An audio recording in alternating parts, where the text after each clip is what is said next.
To get dynamic island notifications on Motorola Signature, first of all, we'll need to open the Google Play Store on our device. This feature, the dynamic island notifications, is not available for this phone, so we need to download an app that allows us to get this notification type. So in the search, we need to type in dynamic island, and then we look for this specific app. This one right here. Make sure to download it and then open it.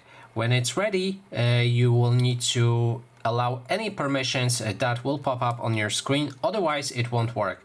So here we need to wait a few moments, choose a language for our app, and then we can skip to the next step. And as I said, allow this permission, and here click on the switch to activate this app if the Moto AI would kindly go off. No text found at that location. So first is accessibility. We need to enable the permission. The same goes for notifications.